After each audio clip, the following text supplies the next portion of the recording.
पिछली वीडियो में हमने किया था कंटिन्यूअस टेंस, प्रेजेंट का कंटिन्यूअस, पास्ट का कंटिन्यूअस और फ्यूचर का कंटिन्यूअस।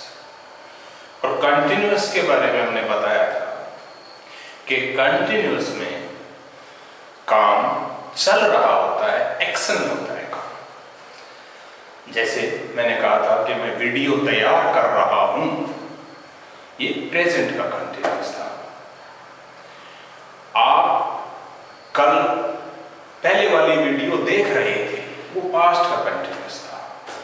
और कल शाम को या 2 दिन बाद आप इस वीडियो को देख रहे होंगे, ये फ्यूचर का कंटिन्यूअस है। और पहचान उसकी हिंदी में ये बताई थी कि रहा मिलेगा, रहा का मतलब कंटिन्यूअस और है का मतलब प्रेजेंट, था का मतलब पास्ट और होगा का मतलब फ्यूचर।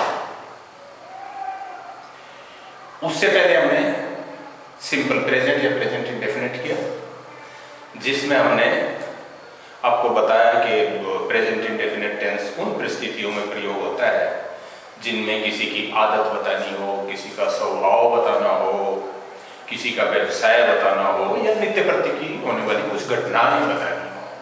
और पास्ट इंडेफिनिट के बारे में हमने ये बताया था कि ये उन घटनाओं को दिखाता है जो भूतकाल में हुई हैं, शुरू भी हुई और खत्म भी हुई, पर कब खत्म हुई कब शुरू हुई कुछ नहीं पता, हमें सिर्फ इतना पता है कि वो घटना हुई। और फ्यूचर इंडेफिनिट में हमने बताया जो घटनाएं आगे होंगी, जैसे वह कल दिल्ली जाएगा, मैं 2016 में बीटेक पास करूंगा, इस तरह का। अभी हम आज प्रेजेंट परफेक्ट टेंस करेंगे।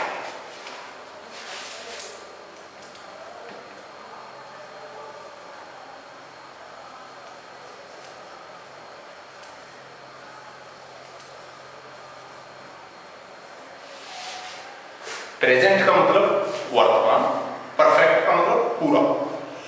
यानी इसमें ऐसे घटनाएं होती हैं जो वर्तमान में पूरी हुई है,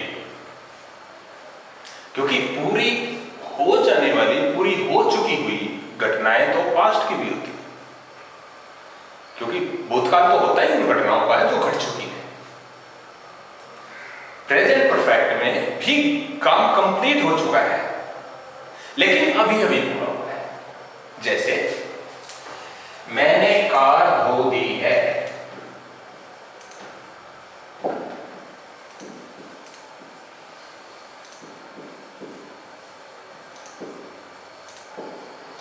या इसको ऐसे भी बोल सकते हैं, मैं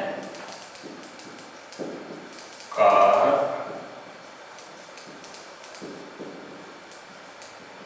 धो चुका हूं। माली फूल तोड़ चुका है,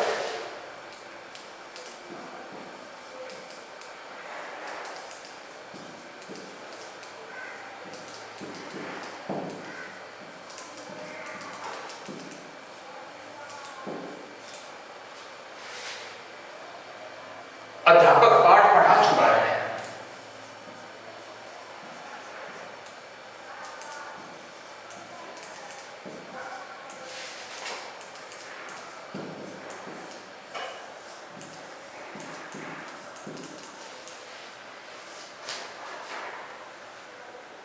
हमने पाठ अभी तक याद नहीं किया है,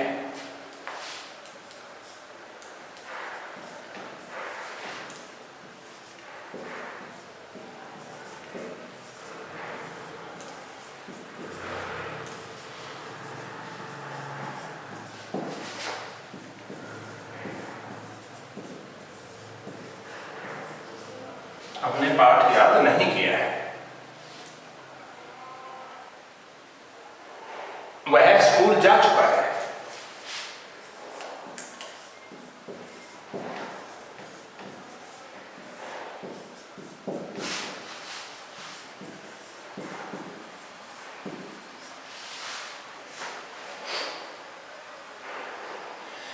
क्या तुम ब्रेकफास्ट खा चुके हो?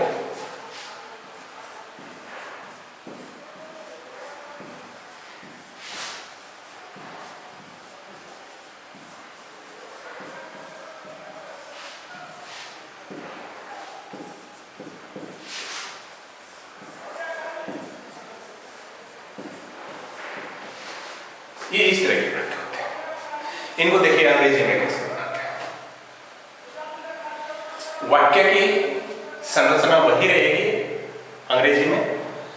सबसे पहले सब्जेक्ट, सब्जेक्ट के बाद वर्ब, वर्ब के बाद जो कुछ बाकी बचा वो। लेकिन अगर किसी टेंस में मेन वर्ब के साथ हेल्पिंग वर्ब लगनी है तो वो मेन वर्ब और सब्जेक्ट के बीच में है। ये पहले भी मैंने आपको बताया था। तो अब इसमें देखें कि हेल्पिंग वर्ब क्या है। हेल्पिंग वर्ब इसमें हैज, HAS या है, इन दो में से एक है। और क्रिया की कौन सी फॉर्म होगी? क्रिया की थर्ड फॉर्म।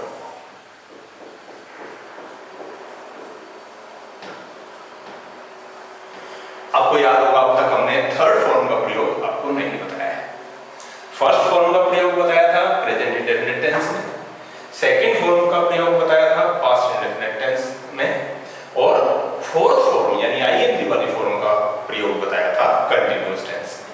और फ्यूचर इंडेफिनिट में हमने बताया था आपको कि इसमें फर्स्ट फॉर्म और हेल्पिंग वर्ब विल या सेल लगते हैं। परफेक्ट टेंस में, प्रेजेंट परफेक्ट में थर्ड फॉर्म लगेगी। किसी भी परफेक्ट में थर्ड फॉर्म ही लगती है। परिवर्तन प्रेजेंट परफेक्ट में, पास्ट परफेक्ट में और फ्यूचर परफेक्ट में अंतर सिर्फ इतना होता है कि प्रेजेंट इंडेफिनिट में इन दो में से एक लगती है हेल्पिंग वर्ब, पास्ट परफेक्ट में हैड हेल्पिंग वर्ब लगती है, और फ्यूचर परफेक्ट में विल हैव या शैल हैव हेल्पिंग वर्ब लगती है। मेन वर्ब की थर्ड फॉर्म में नहीं, क्योंकि आज हम सिर्फ प्रेजेंट परफेक्ट टेंस कर रहे हैं, इसलिए इन दो में से एक लगेगा और थर्ड फॉर्म क्रिया की लगेगी। अब किस में ये लगेगा, किस में ये लगेगा? हैज थर्ड पर्सन सिंगुलर के साथ लगेगा।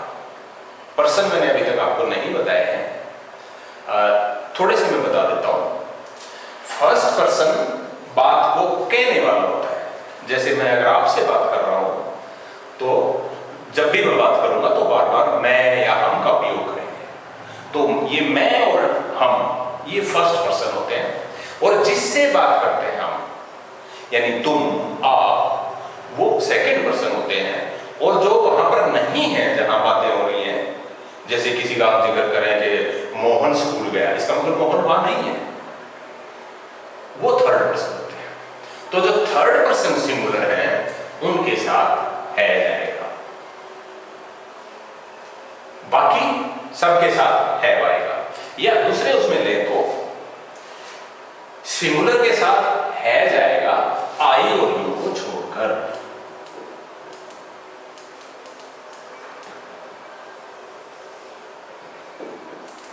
आई और यू को छोड़कर हर सिंगुलर के साथ है जाएगा, और हर एक प्लूरल के साथ और आई और यू के साथ है आएगा।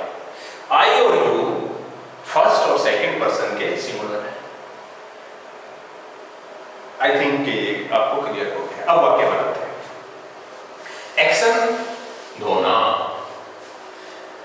सब्जेक्ट मैं, आई, हेल्पिंग वर्ब आई के साथ हैव, क्रिया की थर्ड फॉर्म क्रिया है वास, वास उसकी थर्ड फॉर्म मान दी गई है वास्ट।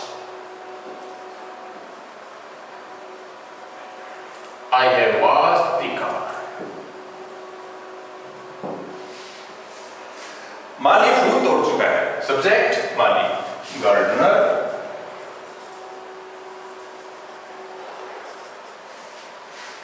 गार्डनर के साथ helping verb has,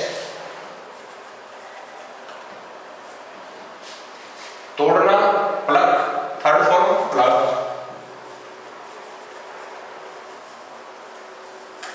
flowers.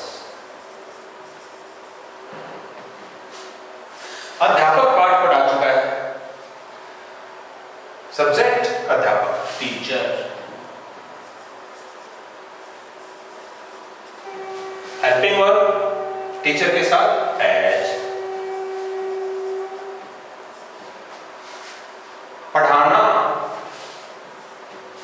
Teach, teach की थर्ड फॉर्म टॉट। पाठ लेसन।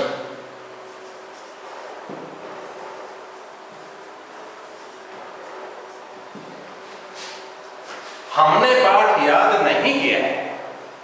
अब ये नेगेटिव का सेंटेंस आ गया, नहीं आ जाए तो क्या करें? वही नहीं के लिए नॉट और वो मेन वर्ब से पहले। हमने, कौन है काम करने वाला? हम, we. Helping verb have. Third form याद करना, learn, LEARN। Third form learn. अब नोट लगा के लर्न लगा दे।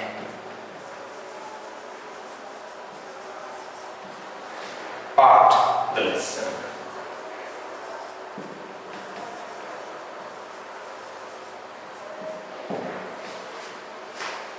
वह स्कूल जा चुका है। Subject E. Helping verb has. Third form क्रिया जाना, गोन। थर्ड फॉर्म गोन। थर्ड फॉर्म यहां हमने इसकी वेंट लिखी हुई है, ये सेकंड फॉर्म है, और थर्ड फॉर्म इसकी गोन होती है। He has gone school, to school.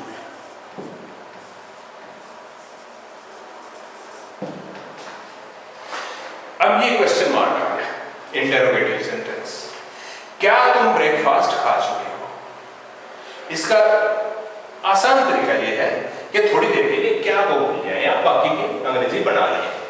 तुम ब्रेकफास्ट खा चुके हो, यू। हेल्पिंग वर्ब यू के साथ हैव। खाना, खाना ईट, ईट खाना। इसकी third form eaten, you have eaten breakfast. Breakfast BREAKFAST।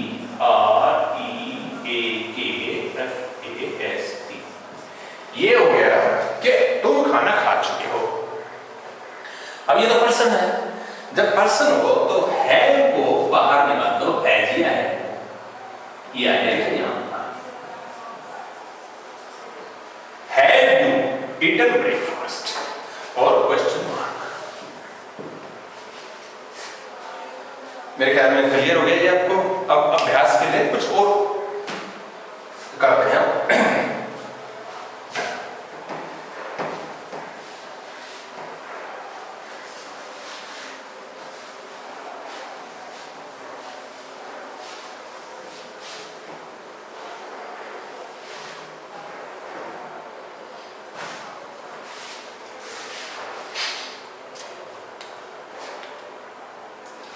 माली पौधों को पानी दे चुका है।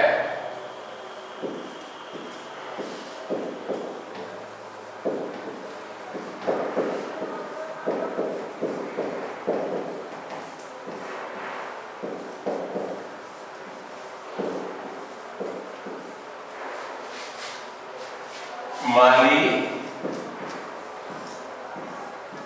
ने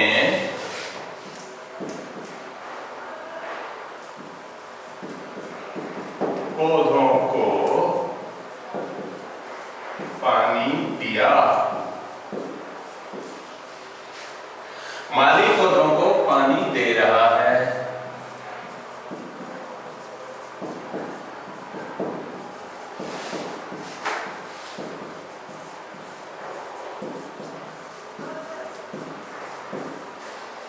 माली पौधों को पानी देता है।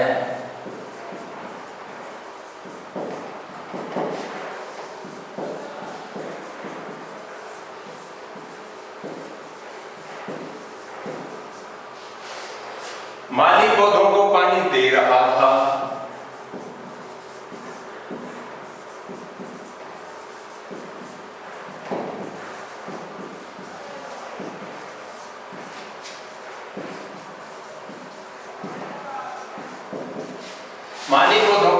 देगा,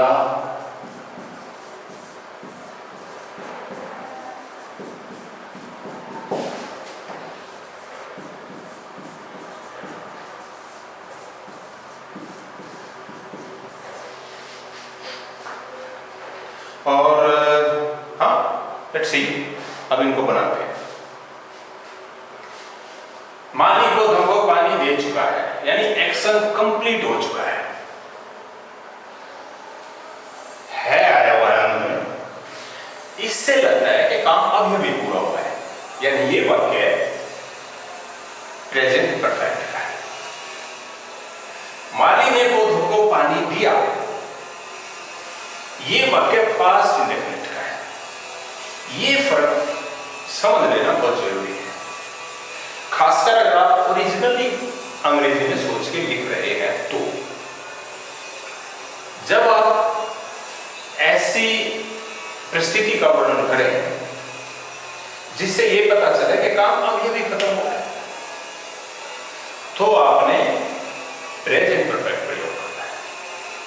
जब आपको लगे कि काम कुछ देर पहले खत्म हुआ है, अभी भी खत्म नहीं हुआ है, तो आपने पास्ट इंडेफिनिट को यूज करना। जैसे एक छोटा सा उदाहरण मैं दूं जिससे शायद ये क्लियर हो जाए। एक आदमी रेलवे स्टेशन की तरफ जा रहा है, आगे से उसका दूसरा व्यक्ति आते हुए मिला। जाने वाले ने पूछा, गाड़ी चली गई है क्या? आने वाले ने जवाब दिया, गाड़ी तो 2 घंटे पहले चली गई थी।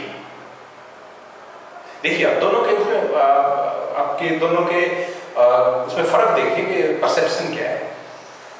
पूछने वाला जानना चाहता है कि अभी तो नहीं चली गई, वो पूछता है गाड़ी चली गई है क्या, और बताने वाला बताता है जैसे कि वो बहुत पहले हो चुका। गाड़ी तो 10 बजे चली गई थी, गाड़ी तो 6 बजे चली गई थी, चाहे वो आधा घंटा पहले गई हो, यानी उसके लिए आधा घंटा बहुत पहले की बात है। तो जब हमारा आशय इस बात से हो कि काम अभी भी खत्म हुआ है, तो हम प्रेजेंट परफेक्ट का प्रयोग करते हैं, और जब हमारा आशय इस बात से हो कि टाइम बहुत पहले खत्म हो गया काम, तो हम पास्ट इंडेफिनिट का प्रयोग करते हैं। एक और देखिए, जैसे अगर मैं कहूं कि मैंने गाड़ी साफ कर दी है, इसका मतलब मैंने अभी अभी साफ की है और वो अभी साफ है। और अगर मैं कहूं कि मैंने गाड़ी साफ की, इसका मतलब हो सकता है कब की हो और दोबारा गंदी होगी वो तक। तो ये फर्क है। और जैसे हम कहें कि उसका एक्सीडेंट हुआ और वो हॉस्पिटल में है, इसका मतलब एक्सीडेंट हुआ है, अभी हुआ। तो अंग्रेजी कैसे बनेगी? माली पौधों को पानी दे चुका है, subject gardener. Helping verb has, पानी देना वाटर, इसकी थर्ड फॉर्म वाटर। बाकी क्या बच गया? पौधे, प्लांट्स।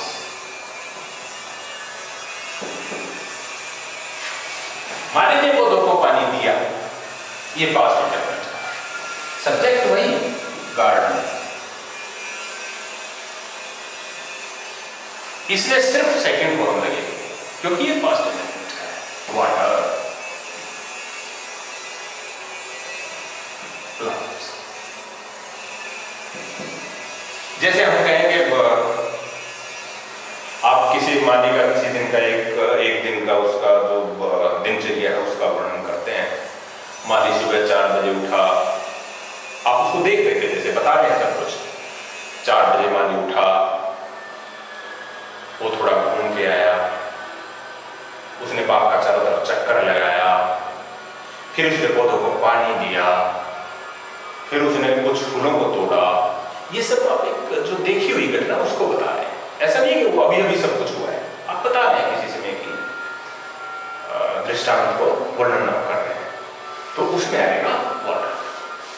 माली पौधों को पानी दे रहा है, ये काम अभी हो रहा है, अभी चल रहा है काम, तो ये प्रेजेंट कंटिन्यूअस है। गार्डनर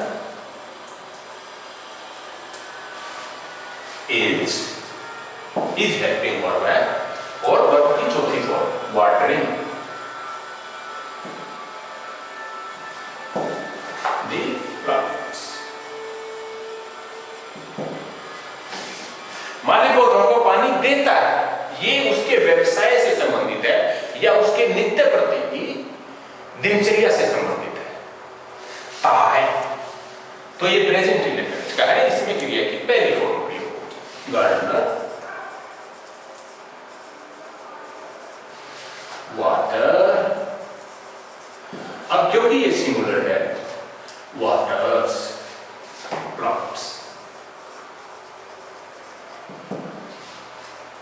माली पौधों को पानी दे रहा था, ये काम चल रहा था भूतकाल में कभी किसी से किसी एक खास पॉइंट पे माली पौधों को पानी दे रहा था। जैसे जब मैं बाग में गया तो माली पौधों को पानी दे रहा था। ठीक, एक पार्टिकुलर रेफरेंस है पॉइंट टाइम का कि इस पॉइंट पे घटना भूतकाल की है, तो इस ये पास्ट कंटिन्यूअस का है। गार्डनर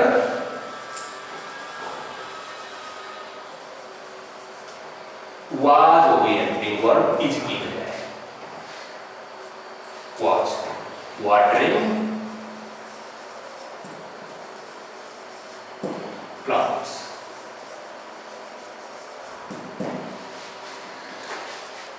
माली पौधों को पानी देगा, ये बात आगे होने वाली है, आगे होगी, इसलिए ये फ्यूचर इंडेफिनिट का है। Gardener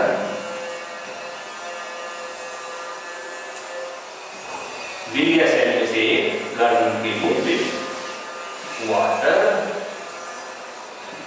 plants. तो इस तरह से अब तक जो हमने टेंस सीखे थे उनका आपस में बदलना और उनकी वाक्य संरचना, ये सब इस तरह से हुआ। प्रेजेंट परफेक्ट और पास्ट इंडेफिनिट में बहुत सूक्ष्म सा भेद है, जो कि आपको इसमें ठीक से पता लग जाना चाहिए। मैं थोड़ा सा और कोशिश करता हूं कि उनकी वाक्य संरचना और उसको ठीक से समझने के लिए क्या जरूरी है।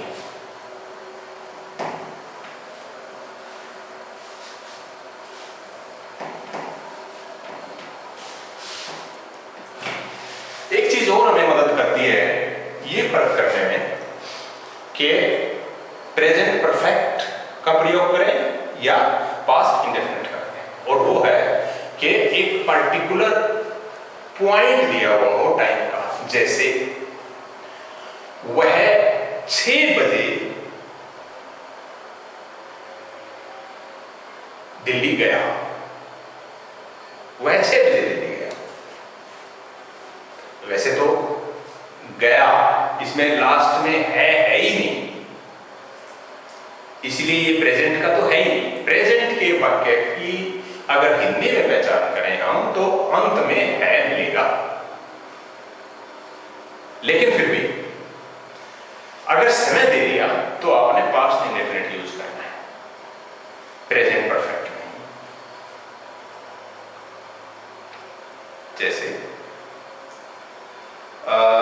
जैसे मैं लिख के देखता हूं,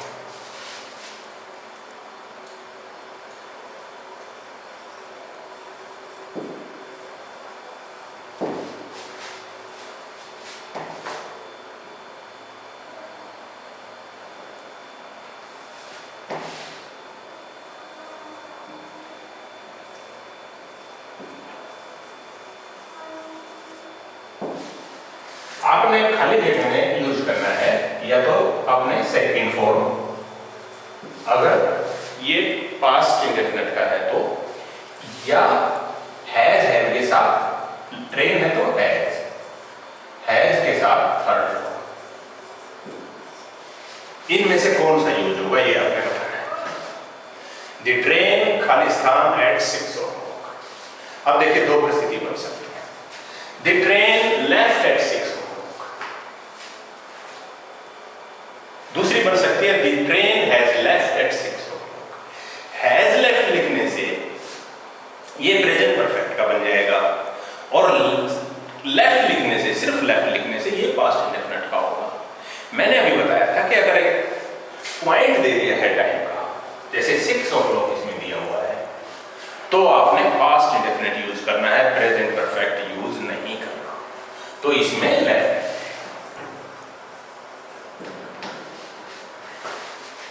क्लियर? एक और बाकी दीजिए।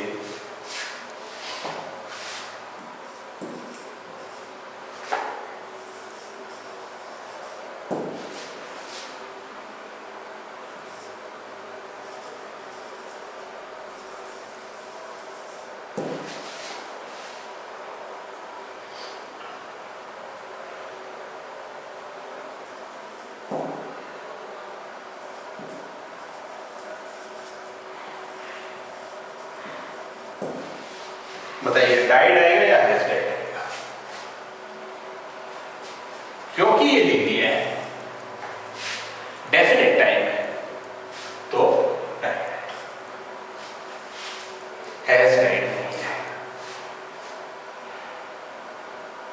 ठीक है?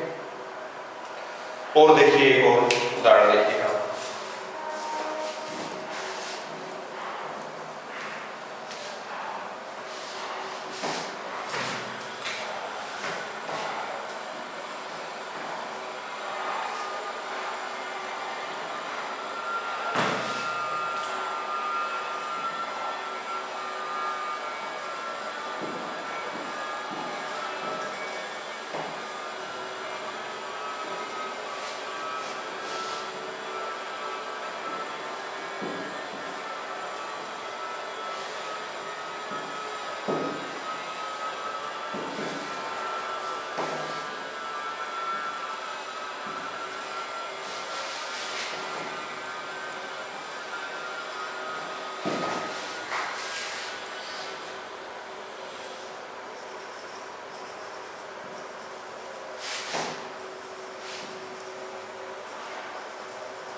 देखिए, ये चीज जो फर्क करती है प्रेजेंट परफेक्ट और पास्ट इंडेफिनिट। पहला वाक्य है, मुंशी प्रेमचंद रोट या हैज रिटन मैनी बुक्स।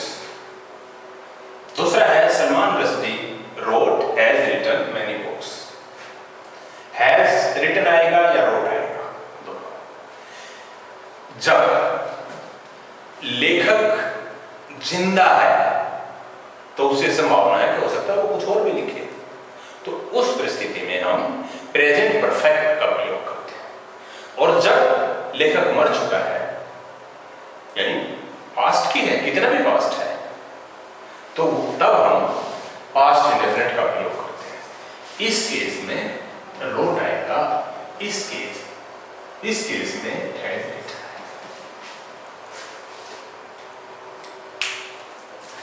और एक जैसी गाड़ी का मैंने बताया था, I have washed the car का मतलब है कि मैंने गाड़ी धो दी है, यानी तभी भी आप देख सकते हैं धुली हुई को। आज हम करेंगे पास्ट परफेक्ट टेंस और future perfect tense. Present perfect हम पहले ही कर चुके हैं। परफेक्ट शब्द से आशय मिलता है कार्य के पूरा होने का।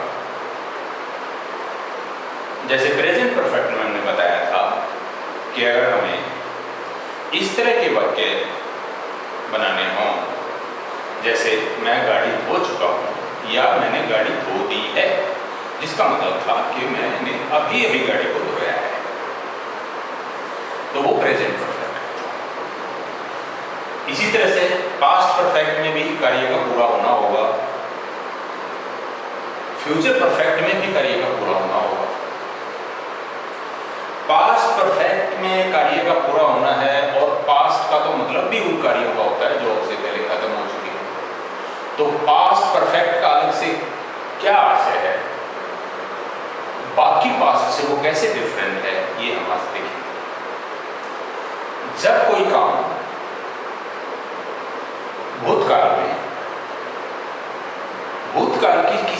घटना से पहले खत्म हो चुका हो तो वो वाक्य पास्ट परफेक्ट फॉर्म में होता है। जैसे जब डॉक्टर आया तो रोगी मर चुका था। इसमें दो कार्य हो गए और दोनों पास्ट के हैं।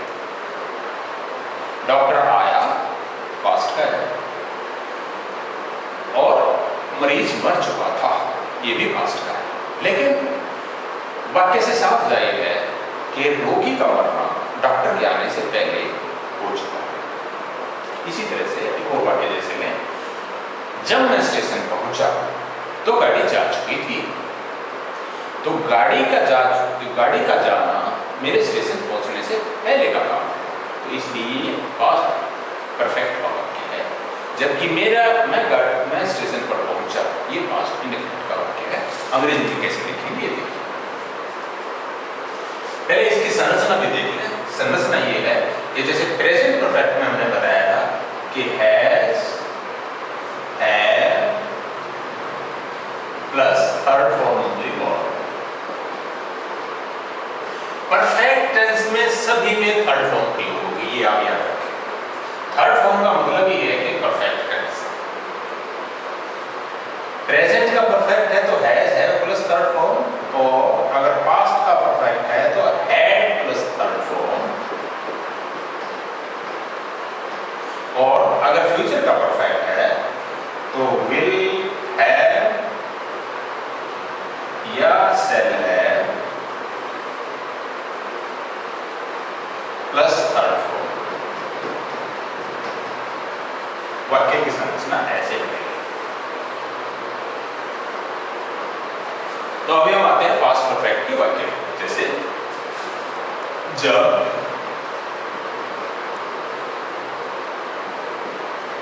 डॉक्टर आया रोगी मर चुका था।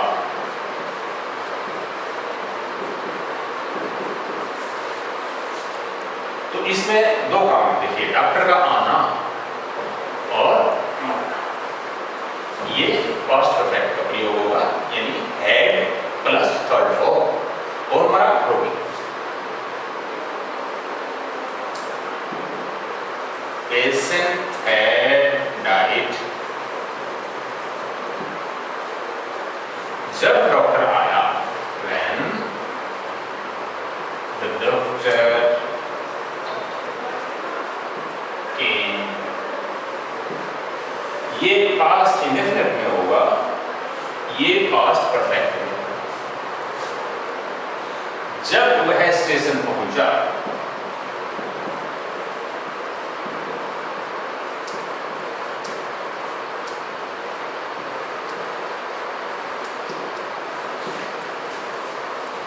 गाड़ी छूट चुकी थी या गाड़ी जा चुकी थी, एक ही बात। लीव माने जाना, गाड़ी का जाना। दो क्रिया, स्टेशन पहुंचना, गाड़ी का छूटना। पहले कौन सा हुआ? गाड़ी का छूटना। सब्जेक्ट क्या है? गाड़ी। Train had left when he reached the station।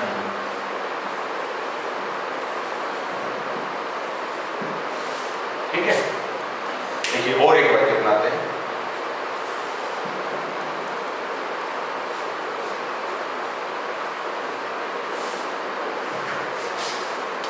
जब मैं स्कूल पहुंचा तो चपरासी घंटी बजा चुका था।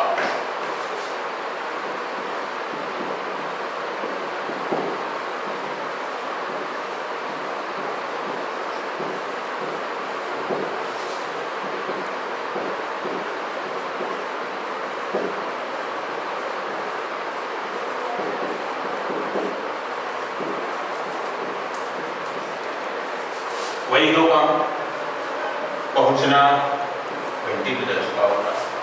चपरासी घंटी बजा चुका था, PM had बजाना की रिंग, रिंग की third for run. Rung the bell when I reached school.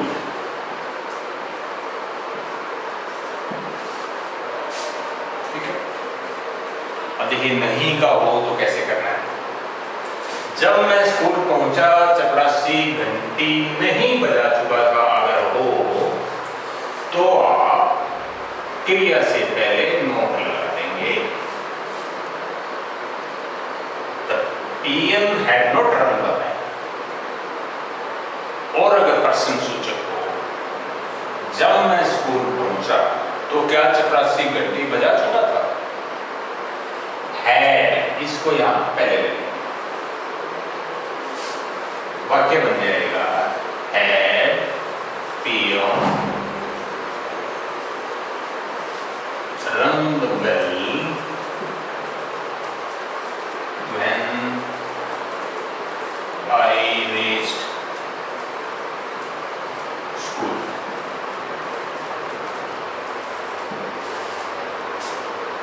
तो इस तरह से हमने पास्ट परफेक्ट को देखा। अब हम फ्यूचर परफेक्ट की संरचना और फ्यूचर परफेक्ट के कुछ उदाहरण और उसका प्रयोग देखेंगे।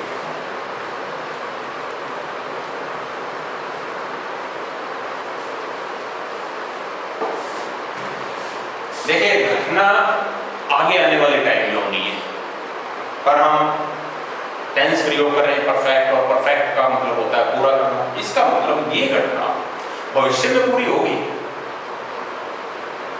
किसी भविष्य में होने वाली किसी दूसरी घटना से पहले। जैसे अब अगर 3 बजे हैं तो 3:30 बजे तक हम ये वीडियो तैयार कर चुके होंगे। तो वाक्य बनेगा 3:30 बजे तक मैं यह वीडियो तैयार कर चुका हूंगा।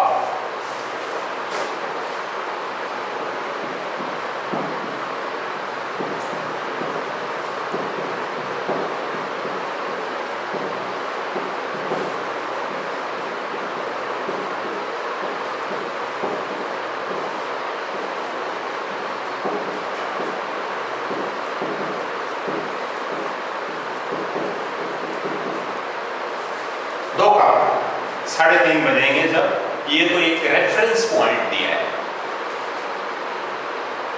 और उससे पहले जब तक वीडियो तैयार हो चुका होगा। तो यह वीडियो तैयार हो चुका होगा बेसिकली अंग्रेजी में इसकी सब्जेक्ट ये है, मैं, ये कौन कर रहा है? मैं, आई। इसकी कंस्ट्रक्शन कैसे होनी है? विल हैव या सेल हैव। आई के साथ सेल है, I shall have prepared this video by का मतलब तक 3:30 PM लिख दें।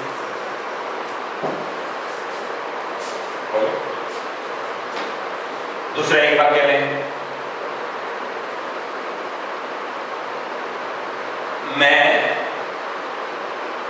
2016 तक बीटेक पास कर चुका हूंगा।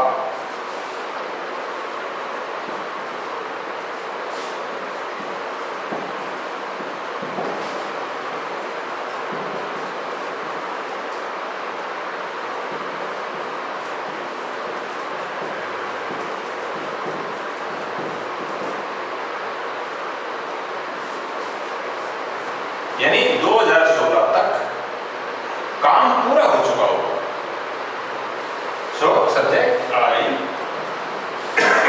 सेल है पास्ट बीटेक 2016 तक बाय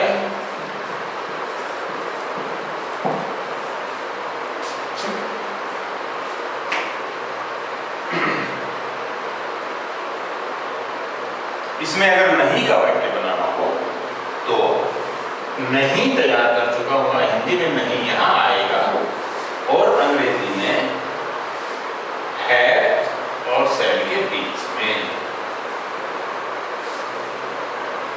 बीटेक पास नहीं कर चुका होगा, सेल नॉट है।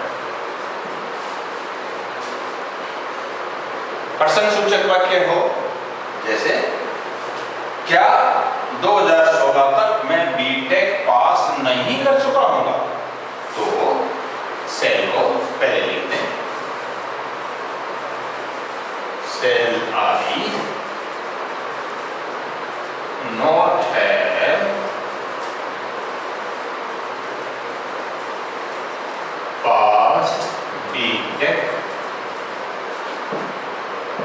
Bye 2016 question mark.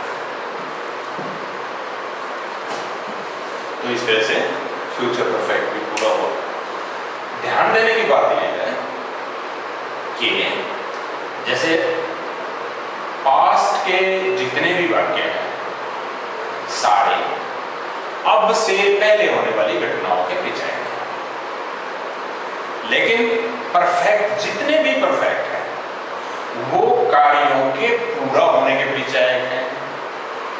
तो प्रेजेंट परफेक्ट वर्तमान में कार्य पूरा होने का परिचय है, यानी अभी अभी काम हुआ। पास्ट परफेक्ट भूतकाल में हुई किसी घटना से पहले किसी दूसरी घटना के होने का परिचय है, और फ्यूचर परफेक्ट भविष्य में होने वाली किसी घटना या किसी पार्टिकुलर पॉइंट से पहले किसी घटना के होने का परिचय है। और इसकी कंस्ट्रक्शन में मैंने बताया सारे परफेक्ट जितने भी परफेक्ट हैं, प्रेजेंट का परफेक्ट, पास्ट का परफेक्ट, फ्यूचर का परफेक्ट, सभी में वर्ब की थर्ड फॉर्म यूज होगी। अगर चेंज होगा तो सिर्फ हेल्पिंग वर्ब। प्रेजेंट में हैज या हैव में से जो थर्ड पर्सन सिंगुलर है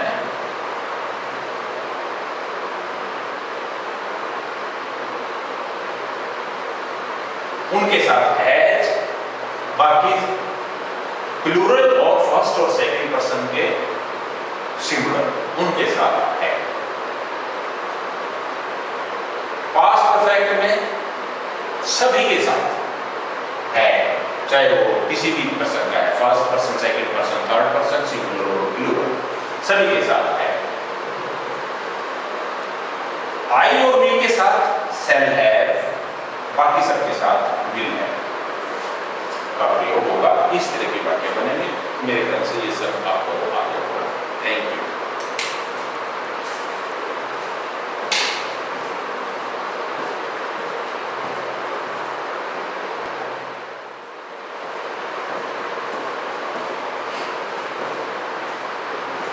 नमस्कार दोस्तों, आज हम करेंगे परफेक्ट कंटिन्यूअस टेंस। प्रेजेंट का परफेक्ट कंटिन्यूअस करेंगे, पास्ट का परफेक्ट कंटिन्यूअस करेंगे और फ्यूचर का परफेक्ट कंटिन्यूअस भी करेंगे।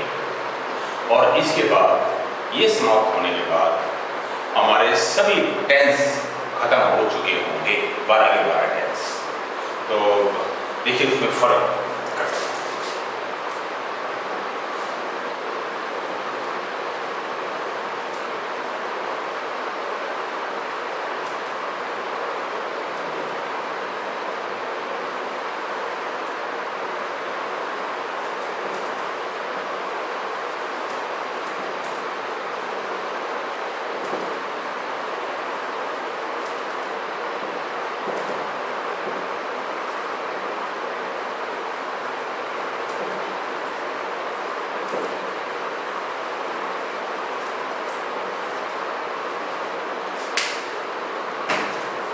ये मैं आपको बता दूं कि ये टेंस सबसे सिंपल है टेंस, जैसा कि नाम से ही जाहिर है, परफेक्ट कंटिन्यूअस। कंटिन्यूअस हमने किया, कंटिन्यूअस में ये किया हमने कि कार्य चल रहा होता है, प्रोग्रेस में होता है काम। परफेक्ट में हमने किया, कार्य पूरा हो चुका होता है। अब ये परफेक्ट और कंटिन्यूअस, परफेक्ट भी होगा और कंटिन्यूअस भी होगा, अब ये कैसे हो सकता है? हो सकता है, देखिए कैसे। जब मैं कहूं कि मैं वीडियो तैयार कर रहा हूं, इसका मतलब यह है कि कार्य अभी जारी है, कार्य अभी हो रहा है। और जब मैं कहूं कि मैं वीडियो तैयार कर चुका हूं, इसका मतलब कार्य पूरा हो चुका है। और ये कैसे हो कि तैयार भी हो चुकी हो वीडियो और वीडियो तैयार हो भी रही हो? ये होता है जब हम समय बताएं कि कार्य कुछ खत्म भी हो चुका है, कुछ चल भी रहा है। जैसे मैं कहूं कि मैं 2 मिनट से यह वीडियो तैयार कर रहा हूं,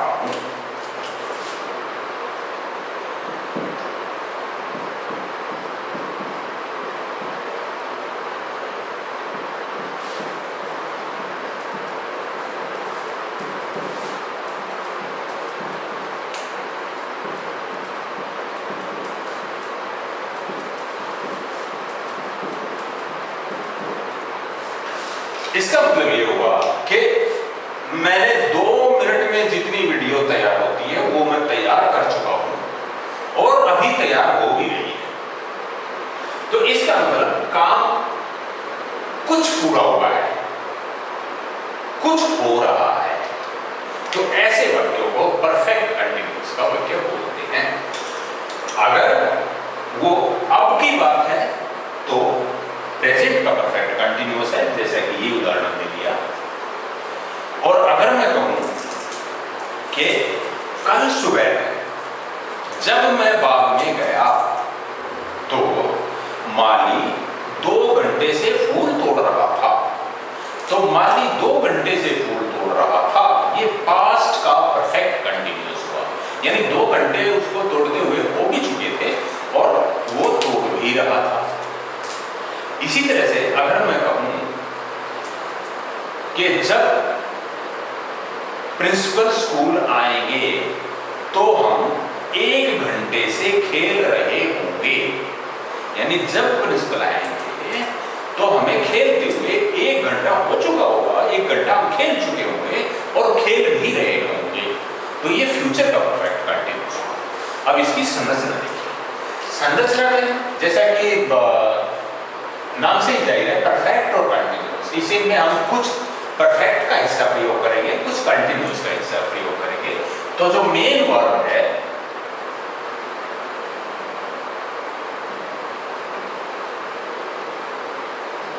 मेन वर्ब की 4th फॉर्म आएगी जो कि कंटिन्यूअस टेंस में आती है, आईएनजी वाली फॉर्म, यानी वर्ब प्लस आईएनजी। जैसे वास वर्ब है तो इसकी आईएनजी वाली फॉर्म या 4th फॉर्म वासिंग, प्लग तोड़ना, इसकी 4th या आईएनजी वाली फॉर्म पल्किंग, राइट लिखना राइटिंग, लिव लिविंग, गो going, reach reaching, ring ringing, ये फॉर्म। और helping verb present perfect continuous में हैज या हैव प्लस बी, यानी हैज हैव तो आते ही हैं परफेक्ट में जैसे आए थे, बी अलग से एक लगेगा। पास्ट परफेक्ट कंटिन्यूअस में हैड के साथ बीन लग के और क्रिया की चौथी फॉर्म या वर्ब प्लस आईएनजी। और फ्यूचर परफेक्ट कंटिन्यूअस में विल हैव या shall have plus been BWN और प्लस 4th फॉर्म या वर्ब प्लस आईएनजी।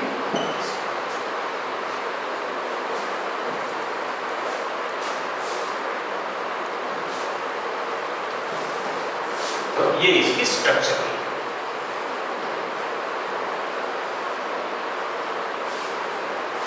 अब इसकी मोटी पहचान क्या है कि इसमें समय दिया होगा, यानी ये बात क्लियर होगी कि काम का कुछ हिस्सा खत्म हो चुका है और काम चल भी रहा है।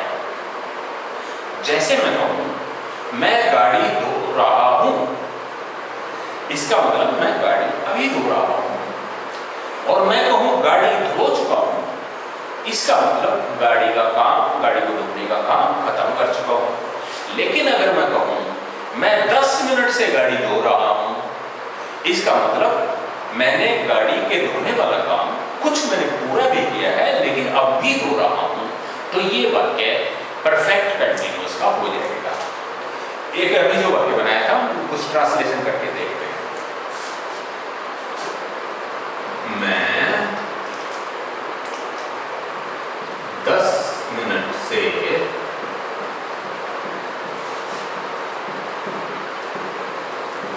वीडियो तैयार कर रहा हूं। हिंदी में पहचान ये होती है परफेक्ट कंटीन्यूअस की कि रहा मिलेगा और समय दिया हुआ मिले, 10 मिनट दिया हुआ मिले या 3:10 से कहे, 6 घंटे से कहे या 6 बजे से कहे, कई घंटों से कहे, कई दिनों से कहे या 1980 से कहे, पर दिया हुआ होगा कि कब से, यानी उससे ये जाहिर होगा कि काम अब से पहले शुरू हो चुका है और अब चल भी रहा है, खत्म नहीं हुआ। तो अंग्रेजी कैसे करते? Subject I, helping verb present का परफेक्ट कंटीन्यूअस है, हैज है होने से लिए आई के साथ हैव, फिर बीन, वर्ब की चौथी फॉर्म तैयार करना प्रिपेयर,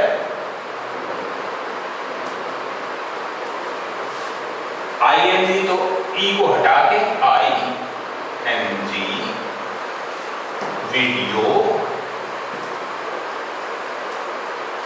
अब 10 मिनट से, ये भी क्रिटिकल चीज है कि इस से की जगह ध्यान रखना। से की जगह ध्यान रखने की बात यह है, 2 वर्ड है उनमें से एक लगेगा, या तो फॉर या सिंस। देखिए जब क्लियर दिया हुआ हो कि कितना समय हो चुका है, जैसे कहें 10 मिनट, इसका मतलब 10 मिनट हो चुकी है।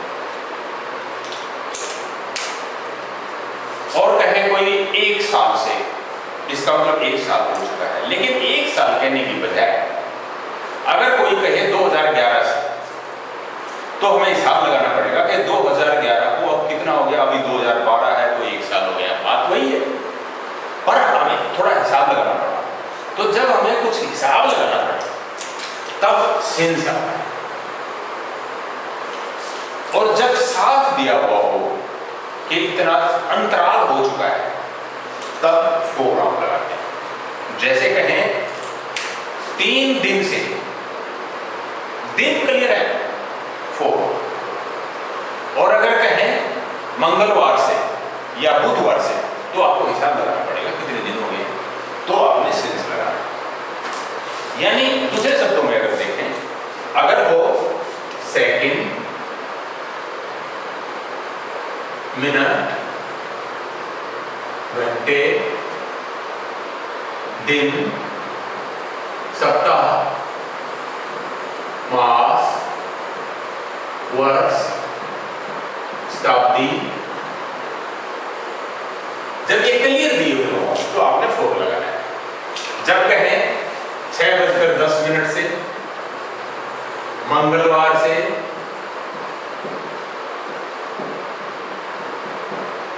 या कहें फरवरी से, या कहें 2009 से, तब आपको सिंस लगा। इसमें मिनट क्लियर दिया हुआ है तो 4 लगा के 10 मिनट्स।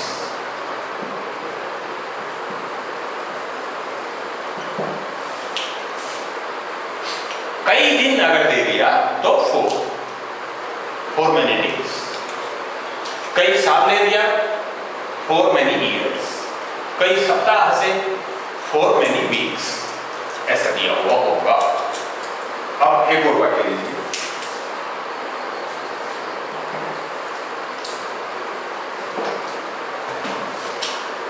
माली सुबह से फूल तोड़ रहा है।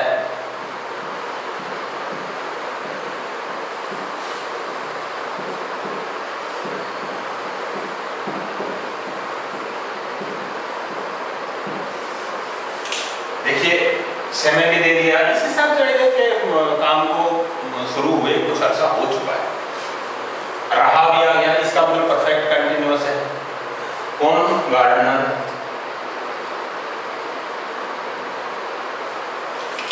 has been क्रिया की चौथी फॉर्म plucking फूल फ्लावर्स सुबह से since morning,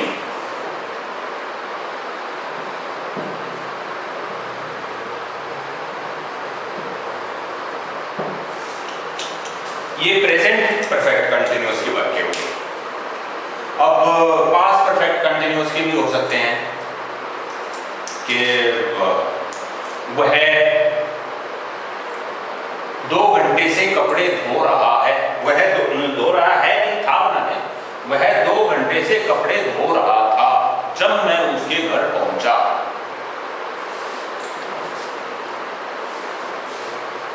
आपको संदर्भ का देना पड़ेगा जरूर, पास्ट में भी और फ्यूचर में।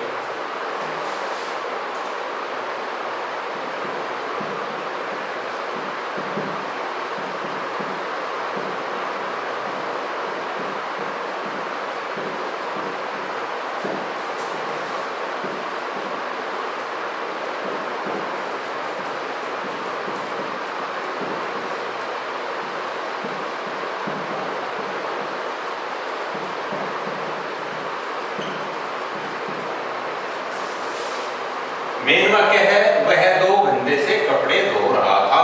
He had been washing clothes 2 घंटे से for 2 hours। अब ये वाक्य जब मैं उसके घर पहुंचा, when I reached his house, नहीं कहो जब मैं उसके घर पहुंचा वह 2 घंटे से कपड़े नहीं धो रहा था, तो आप यहां पर नोट लगा दें, had not been।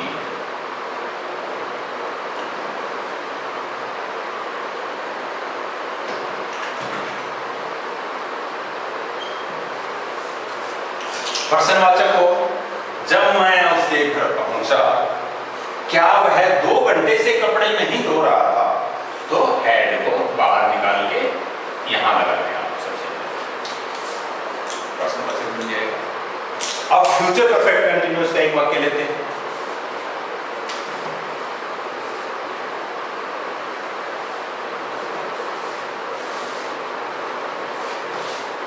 जैसे हमने शुरू में एक वाक्य लिया था, कल 10 बजे हम 3 घंटे से पढ़ रहे होंगे।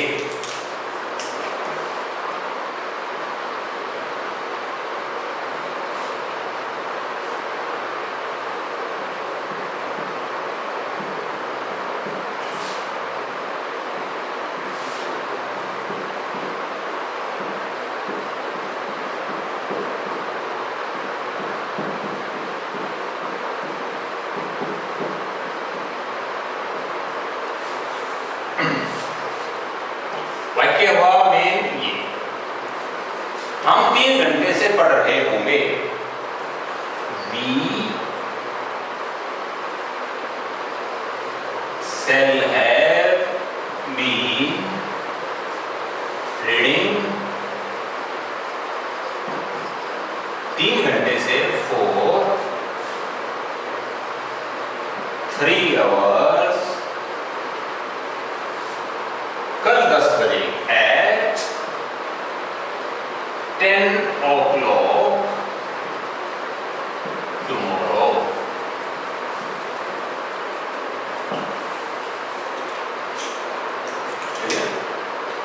नहीं कहा करो, 3 घंटे से नहीं पढ़ रहे होंगे तो आप यहां पर नोट लगा दें।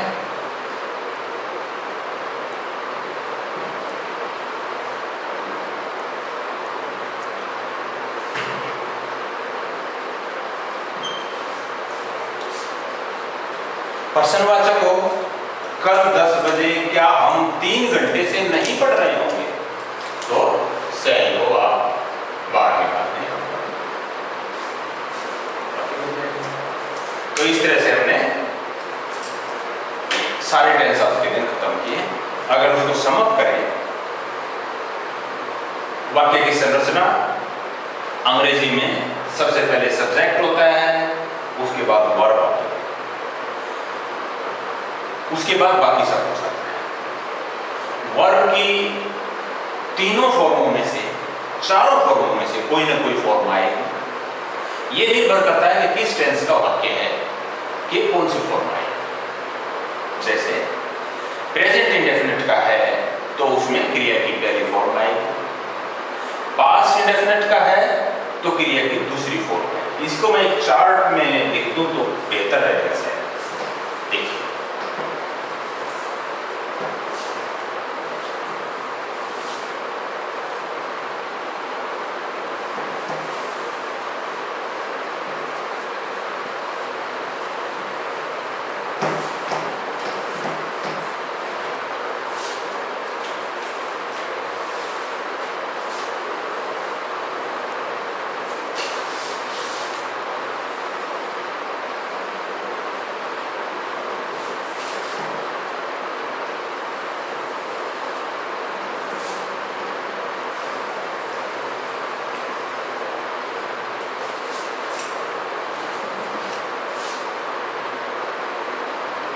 यहां पर हम लेंगे प्रेजेंट, यहां पर हम लेंगे पास्ट, यहां पर हम लेंगे फ्यूचर।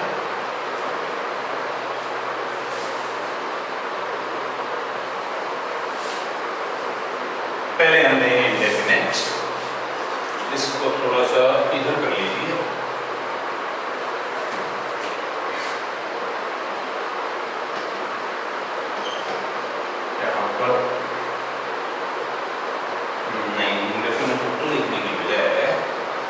यहाँ लिखेंगे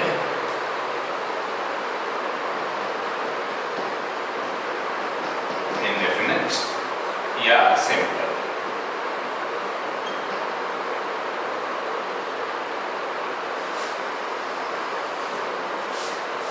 उसके बाद हम लेंगे कंटिन्यूअस,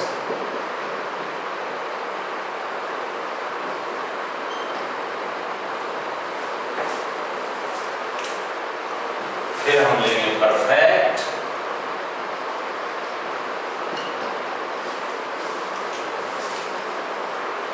फिर हम लेंगे परफेक्ट कंटिन्यूअस।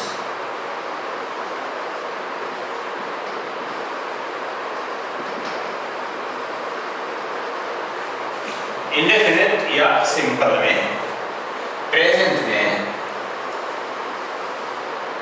हम फर्स्ट फॉर्म प्रयोग करेंगे, first form of the verb.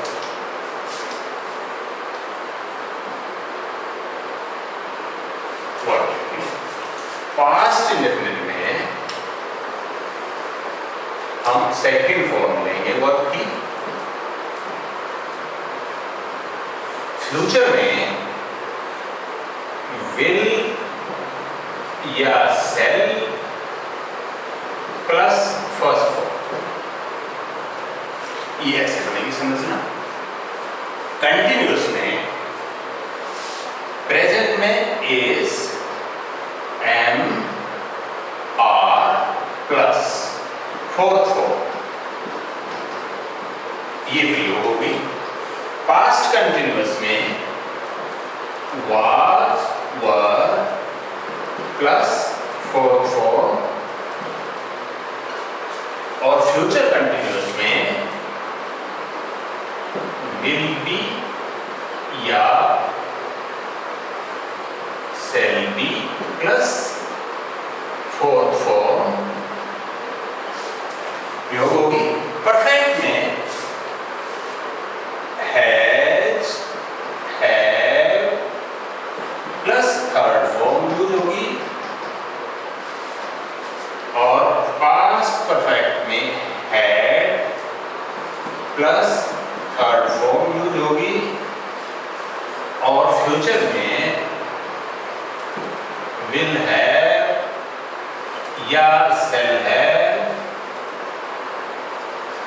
Plus third form use होगी। परफेक्ट कंटिन्यूअस में हैज या have plus been plus fourth form, past में had plus been plus fourth form,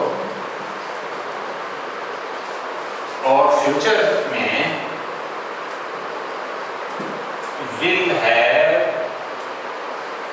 या shall have plus been plus fourth form. Yes, तो इस तरह से हमने टेंसेस को खत्म किया, और मुझे लगता है कि काफी उपयोगी हुआ। अगली वीडियो में हम कुछ और ग्रामर का पार्ट है, शायद एक्टिव वॉइस से पैसिव वॉइस बनाना और पैसिव वॉइस से एक्टिव वॉइस बनाना, शायद ये अगली बार में करेंगे। Thank you.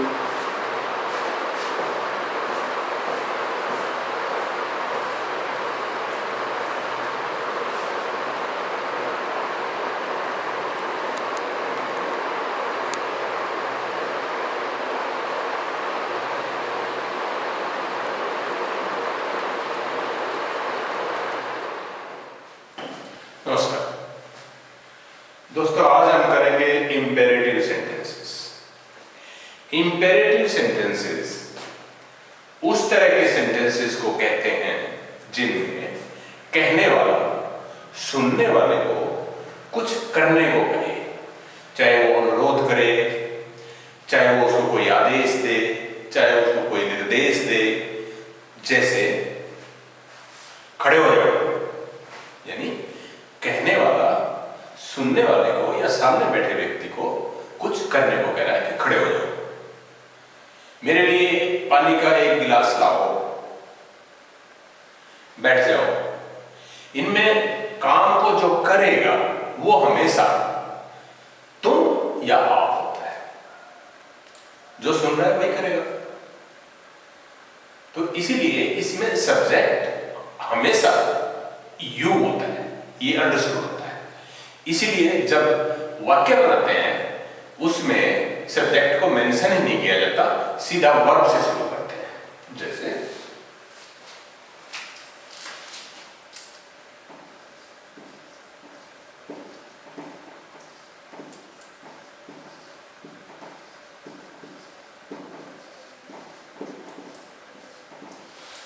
अपना पार्ट याद करो, यानी सब्जेक्ट इसमें है तुम अपना पार्ट याद करो, लेकिन तुम क्योंकि अंडरस्टूड है, इसलिए जब अंग्रेजी बनाएंगे तो तुम को नहीं लिखते, सीधा वर्ब लिखते हैं, और वर्ब की पहली फॉर्म का प्रयोग होता है। याद करना की इंग्लिश होती है लर्न। लर्न का मतलब याद करना, पहली फॉर्म में प्रयोग होनी है तो सीधा लर्न लेंगे।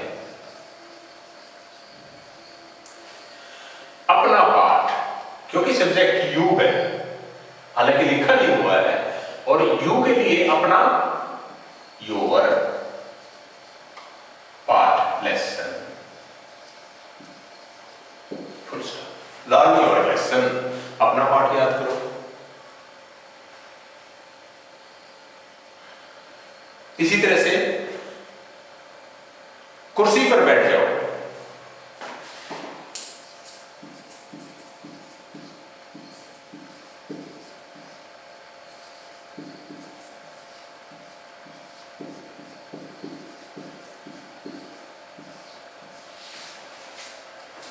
बैठ जाना, सिट, सिट। कुर्सी पर, इन चेयर।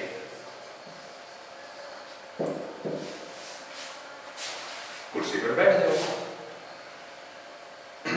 ये कुर्सी पर है, यहां पर इन है, इसके बारे में मैं थोड़ा सा स्पष्ट कर दूं। यहां पर देखिए, जब आप ऐसी कुर्सी पर बैठते हैं जिसकी आर्म्स हो, जिसकी बाजू हो, तो आप इन होता है वहां पर, जिसमें कहीं आप थोड़ा सा भी अंदर होंगे उसके। और जब आप जैसे स्टूल पे बैठते हैं या ऐसी कुर्सी पर बैठते हैं जिसकी बाजू नहीं है, तो आप ऑन होता है। और जब आप किसी बेंच पे बैठते हैं जिसके आगे डेस्क होता है और आप डेस्क की भी सपोर्ट लेते हैं, आपके हाथ उस पे होते हैं, तब आप एट होते हैं। You sit at the bench, on the stool, in the chair. इसी तरह से जो बंदर है, जैसे कहें कि बंदर पेड़ पे बैठता है, तो the monkey sits in the tree, वहां भी इन आएगा, क्योंकि उस पे कहीं ना कहीं वो उसके थोड़ा बहुत अंदर दर्शा होता है। तो इसी तरह से सिट इन चेयर, कुर्सी में बैठ जाओ। इसी तरह से अगर वाक्य नहीं का हो, अपना पाठ याद मत करो, वो मना कर रहे हैं, तब आपने क्या करना है, वर्ब से पहले डू नॉट लगा देना है, डू नॉट। और अब लर्न क्योंकि वाक्य के बीच में आ गया तो एल छोटा हो जाएगा। Do not learn your lesson. कुर्सी पर मत बैठो, मत बैठो।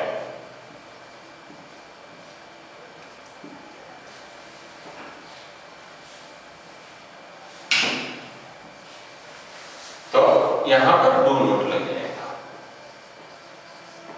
डू नॉट, और एच छोटा हो जाएगा, do not sit in chair, कुर्सी पर मत बैठो।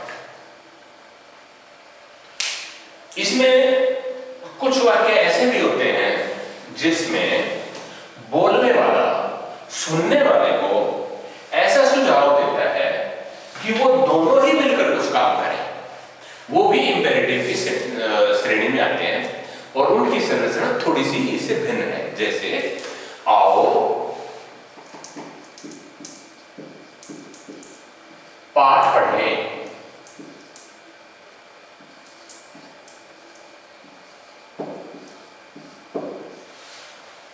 बोलने वाला सुनने वाले को सुझाव दे रहा है कि आप भी पढ़ें, मैं भी पढ़ता हूं, अपने आप को भी शामिल कर रहा है। तो ऐसे वाक्यों के लिए लेट से शुरू करना होता है, लेट, L-E-T, लेट। अब उसको कौन कौन करेंगे वो लिखना होता है। कौन? हम करेंगे। जैसे आओ हम पाठ पढ़े, एक तरह से ऐसा है, तो अस आ जाएगा, लेट अस। अब क्रिया की पहली फॉर्म पढ़ना, रीड, पाठ, lesson. Let us read the lesson.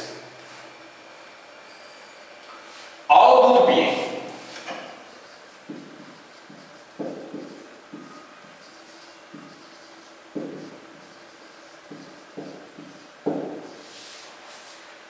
let us,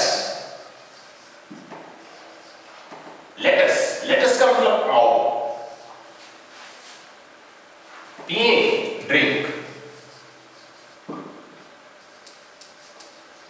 दूध, मिल्क।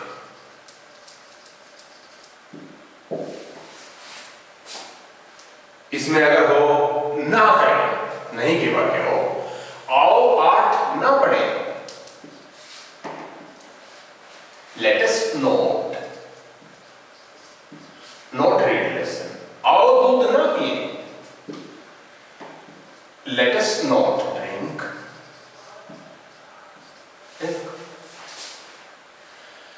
अच्छा, कई बार होता है कि आप अपने आप को नहीं करने दे रहे, कुछ अपने आप को सजेस्ट नहीं कर रहे हैं, ना सामने वाले को कह रहे हैं, बल्कि आप सामने वाले को करने को नहीं कह रहे हैं, और सामने वाले को ये कह रहे हैं कि किसी तीसरे आदमी को कुछ करने दें। जैसे उसे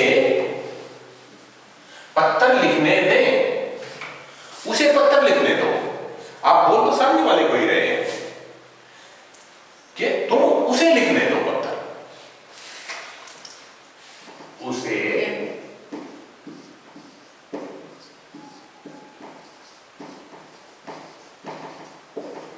उसे पत्थर लिखने दो।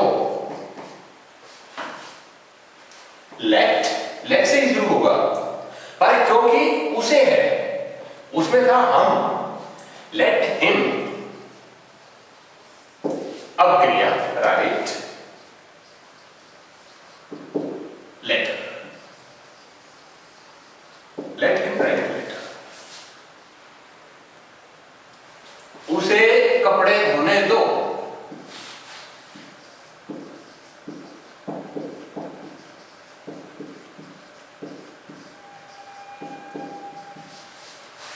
Let him. या लड़की है तो हर लगा दें, अगर यहां पर लड़की है तो लेट हर, मान लिया लड़की है यहां पर, लेट हर वॉश क्लोथ।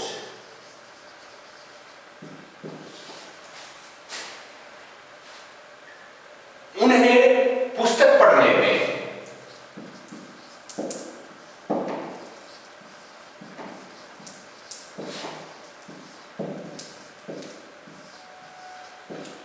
उन्हें पुस्तक पढ़ने दें या पढ़ने दो। उन्हें देम, लेट तो पहले आई गई, लेट देम पढ़ना, रीड बुक। इसमें अगर नहीं का हो, उसे पत्थर न लिखने दो, लेट हिम नॉट राइट। उसे कपड़े न धोने दो, लेट हर नॉट वॉश। उन्हें पुस्तक न पढ़ने दो या मत पढ़ने दो, लेट देम नॉट रीड। तो इस तरह से इंपेरेटिव सेंटेंस हुई। अब देखिए एक काल्पनिक घटना लेते हैं। जैसे कल रात को मनीष बीमार हुआ और कैसे कैसे घटनाक्रम बना, इसको हम पहले हिंदी में लिखेंगे, फिर कोशिश करेंगे कि उसका अनुवाद करें।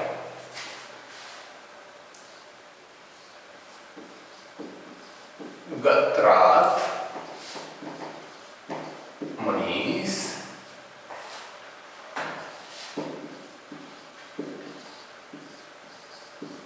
बीमार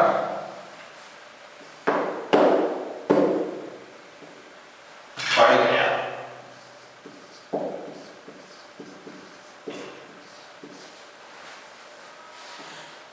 उसके पिताजी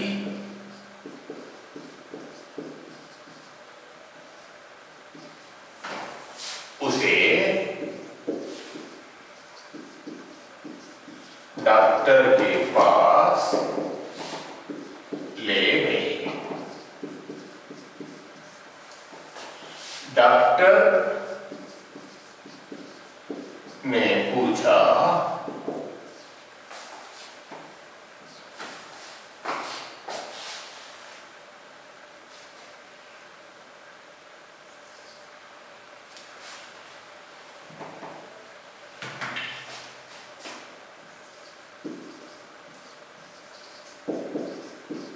कल आपने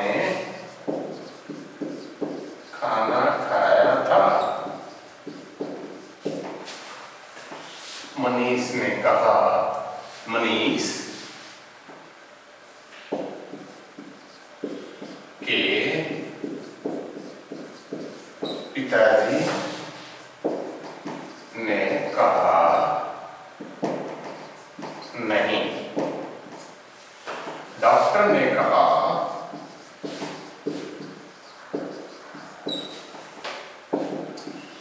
मनीष को बोलने दे।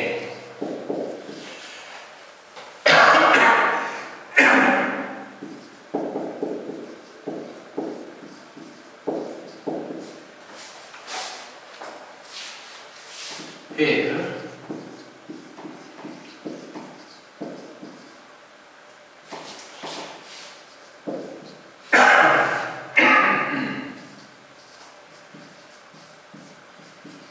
दवाई लिख दी।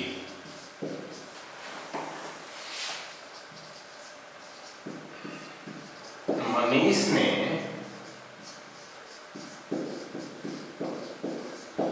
पिताजी को कहा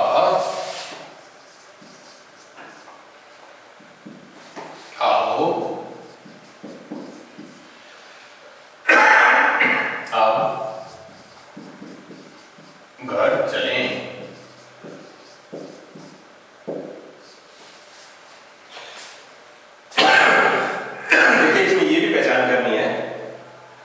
ये कौन सा वाक्य किस टेंस का है? जैसे एक वाक्य है ये पास्ट इंडेफिनिट का, बीमार पड़ गया, उसके पिताजी उसे डॉक्टर के पास ले गए, ये भी पास्ट इंडेफिनिट का है। डॉक्टर ने पूछा, ये भी पास्ट इंडेफिनिट का है। कल आपने क्या खाया था, ये भी पास्ट इंडेफिनिट का है।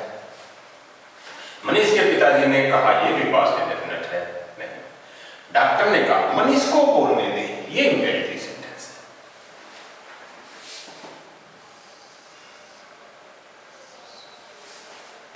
फिर डॉक्टर ने दवाई लिख दी, ये भी पास्ट इंडेफिनिट का है। मनीष ने पिताजी को कहा, ये भी पास्ट इंडेफिनिट है और ये इंपेरेटिव है। देखिए अंग्रेजी कैसे बनी। कल रात मनीष बीमार पड़ गया।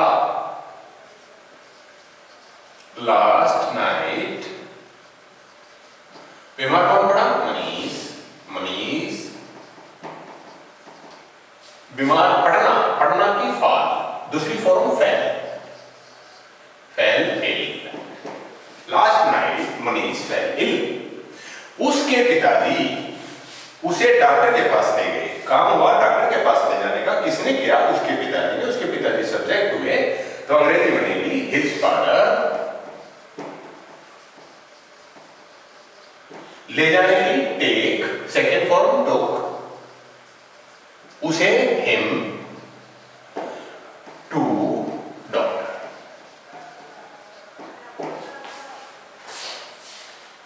डॉक्टर ने पूछा, doctor asked, ASKED, asked. Asked मैंने पूछना। कल आपने क्या खाया था? ये पर्सन है, किसने खाया था? आपने। नहीं, कल आपने क्या खाया था? नहीं, कल आपने खाना खाया था। So did you eat food yesterday?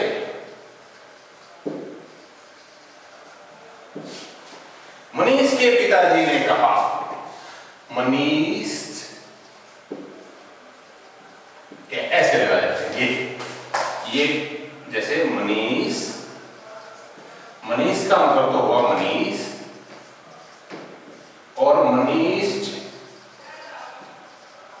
ये ऐसे कॉमा और एस, अपोस्ट्रोफी एस बोलते हैं इसको। मनीष का, मनीष की, मनीष की। तो मनीष फादर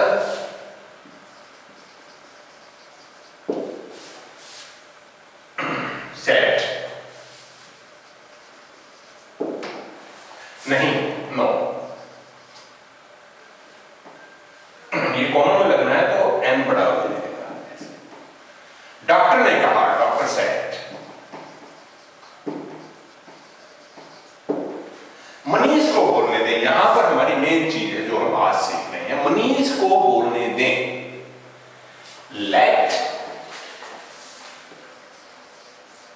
फिर मनीष को मनीष,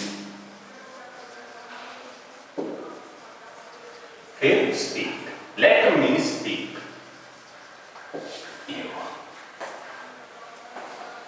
फिर डॉक्टर ने दवाई लिख दी। फिर की अंग्रेजी देन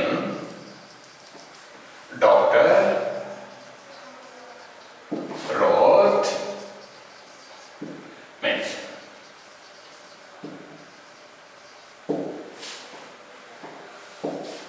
मनीष ने पिताजी को कहा, मनीष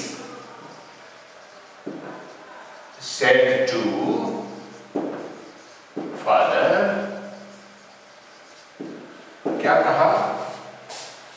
आओ अब घर चले, let us, क्योंकि वो दोनों चल रहे हैं, let us now, या now को आखिर में भी लिख सकते हैं, let us जाने की go on now। इस तरह से बन गया। हिंदी का पूरा हमने उसको अंग्रेजी में इसको डालने की कोशिश की। इस तरह से हमारे इंपेरेटिव सेंटेंसेस की रचना खत्म हुई। थोड़ा सा और इसको दोहरा लेते हैं।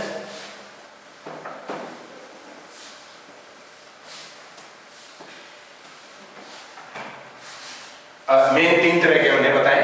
एक होता है कि जब सामने वाले को कोई आदेश, कोई अनुरोध, कोई सलाह, कोई सुझाव देने के लिए जब बात कही जाती है, जैसे बैठ जाओ, सिट डाउन, खड़े हो जाओ, स्टैंड अप, हमेशा दूध पियो, ऑलवेज ड्रिंक मिल्क, हमेशा स्कूल जाओ, ऑलवेज गो टू स्कूल। और ये अगर नहीं में कहना हो तो पहले डू नोट लगा दें। Do not go to school, school मत जाओ, दूध मत पियो, डू नॉट ड्रिंक मिल्क। और कभी दूध मत पियो, नेवर ड्रिंक मिल्क। कभी स्कूल मत जाओ, नेवर गो टू स्कूल। तो ये हुआ एक तरह का। दूसरी तरह का था कि जैसे आओ, आओ स्कूल जाए, let us go to school।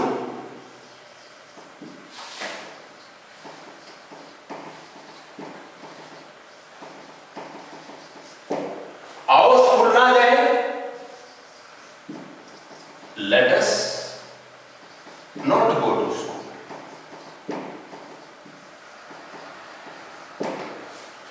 उसे स्कूल जाने दो, let him go to school।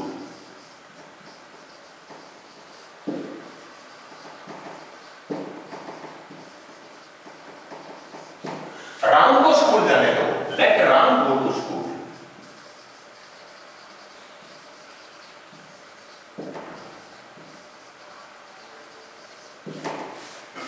उन्हें स्कूल जाने दो, उन्हें खेलने दो, लेट देम प्ले। अगर नहीं का हो तो let us not go to school, let us, ये तो हो ही गया था,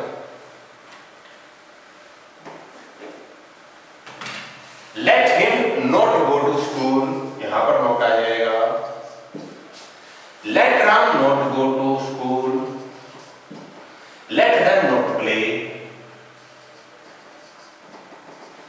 तो इस तरह से ये हुआ। तो इस तरह से आज हमने इंपेरेटिव सेंटेंस खत्म किया। थैंक यू, नमस्कार। दोस्तों, पता नहीं आपने कभी ध्यान किया या नहीं किया, जितनी भी स्टेटमेंट्स होती हैं, जितने भी ऐसे वाक्य होते हैं जो एक स्टेटमेंट का बखान करते हैं, वो 2 प्रकार के होते हैं एक खास श्रेणी से। या तो वो किसी एक्शन को या किसी हलचल को दर्शाते हैं, या फिर वो किसी स्थिति को दिखाते हैं। 2 चीजें, स्थिति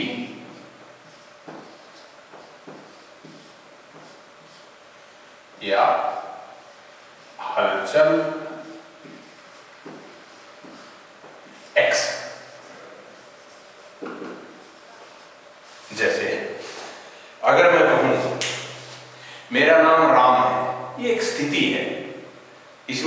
हलचल नहीं है। ये मैं एक फैक्चुअल पोजीशन बता रहा हूं, एक वस्तु स्थिति बता रहा हूं।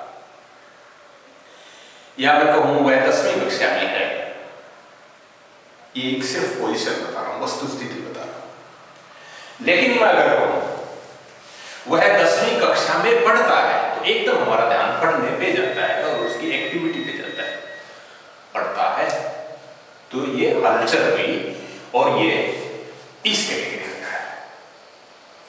इसी तरह से मैंने कुछ वाक्य लिखे हैं, शायद आप इनको अलग अलग देख पाएंगे, किसमें एक स्थिति को बताने वाला वाक्य है और कौन सा वाक्य हलचल या एक्शन को बताने वाला वाक्य है।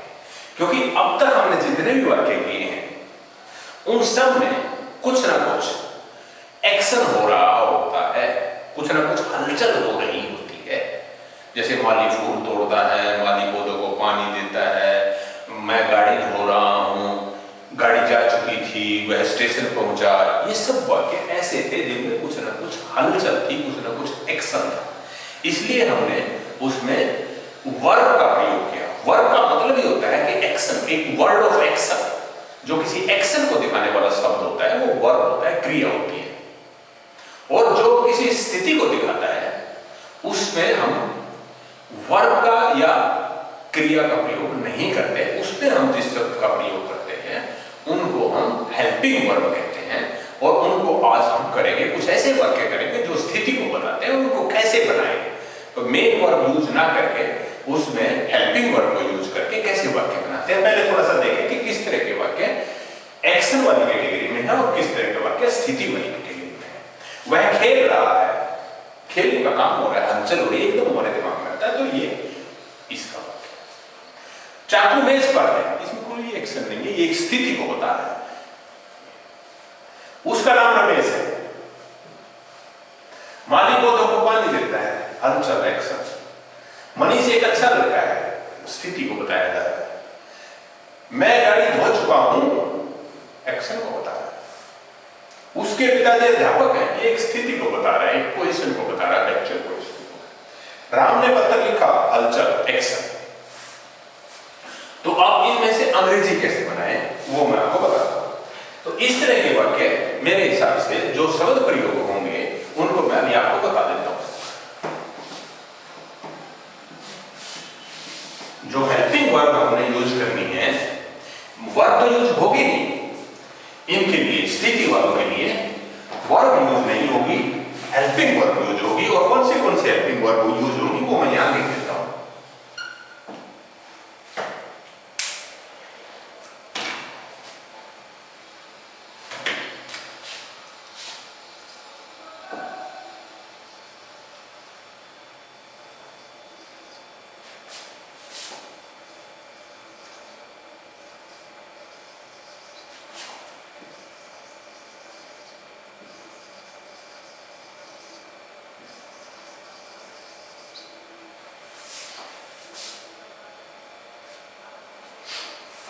Is, am, are, was, were, has, have, had।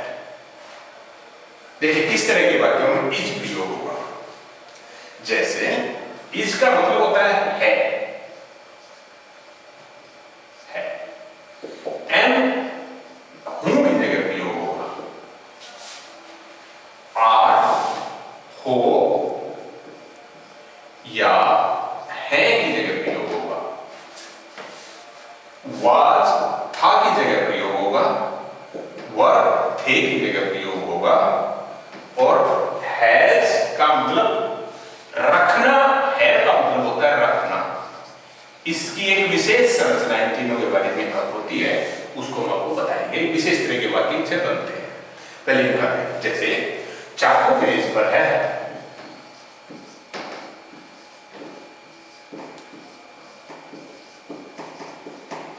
कौन चाकू, नाइफ है, इज पर, ऑन, टेबल।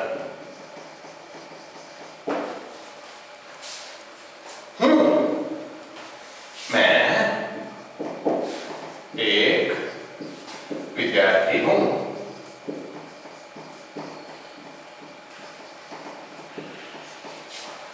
मैं, आई whom am, एक विद्यार्थी, ए स्टूडेंट।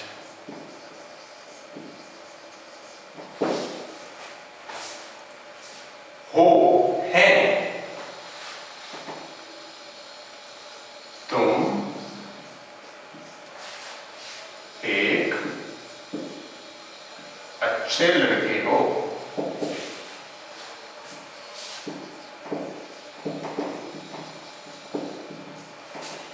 यू, हो के लिए आर ए गुड बॉय।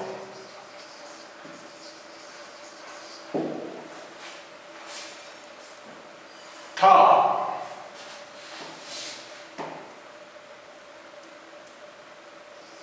वह एक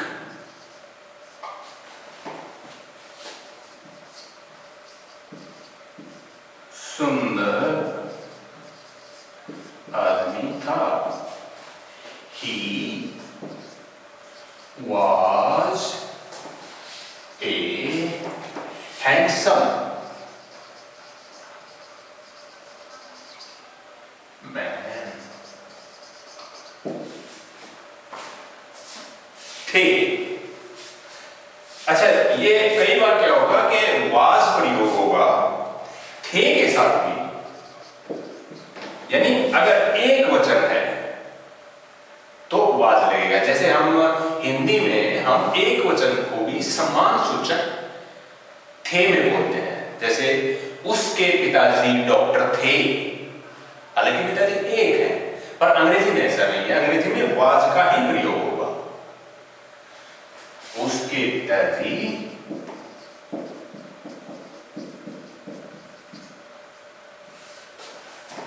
एक डॉक्टर थे। His father was a doctor। तो was हमने प्रयोग किया थे के लिए, थे के लिए भी was प्रयोग किया क्योंकि एक है उसके पिताजी। इसी तरह से थे बहुवचन के लिए भी होता है। जैसे वे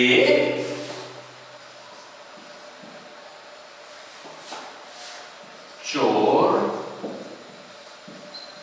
नहीं थे। दे, यहां पर वाज नहीं आएगा, वर आएगा यहां पर। दे वर नॉट चोर thieves. They were not thieves. तो इस तरह से ये वाक्य इज, एम, आर, वाज, वर का प्रयोग होगा।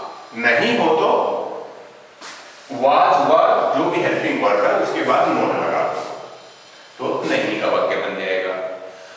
अगर प्रश्नवाचक है, इंटरोगेटिव है, तो इन्हीं हेल्पिंग वर्ब को वाक्य के शुरू में लगा। जैसे चाकू मेज पर है। क्या चाकू मेज पर है?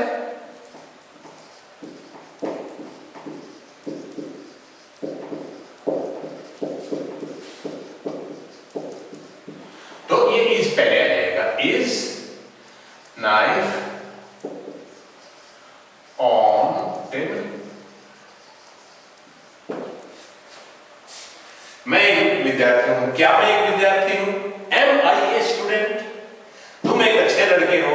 You are a good boy. क्या तुम एक अच्छे लड़के हो? Are you a good boy? Are पहले आएगा।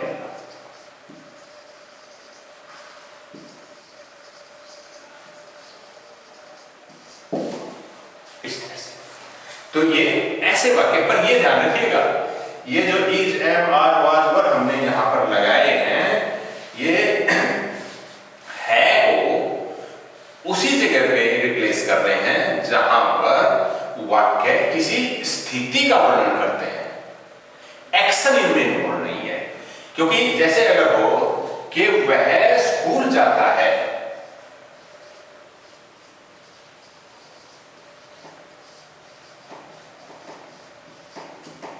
इसमें है, लेकिन है के लिए आप इज नहीं लगाएंगे इसमें, क्योंकि इसमें एक्शन इन्वॉल्व है। इसमें आपने क्या करना है, वही प्रेजेंट इंडेफिनिट टेंस है, सब्जेक्ट लगा के सीधा क्रिया की पहली फॉर्म लगा देनी है। क्रिया की पहली फॉर्म जाना ही गो, गो, और क्योंकि ही एक है तो ईएस बन जाएगा टू। यहां पे इज नहीं लगेगा, कभी ये नहीं कर देना कि he is go to school, never.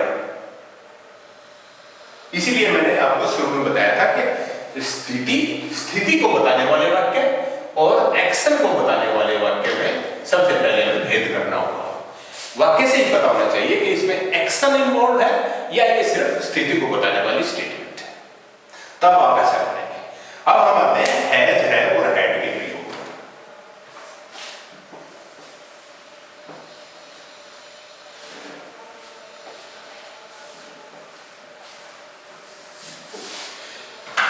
सबसे अच्छा ये रहेगा कि मैं एक उदाहरण देकर आपको बताऊं। मेरे पास दो कमीज हैं।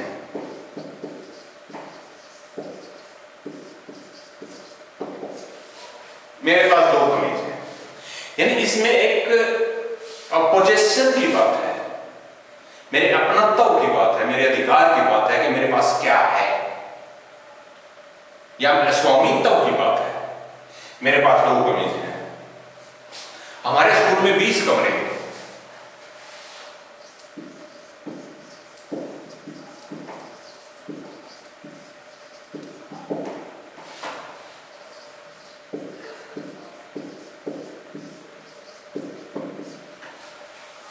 मेरे कमीज में 3 जेब है।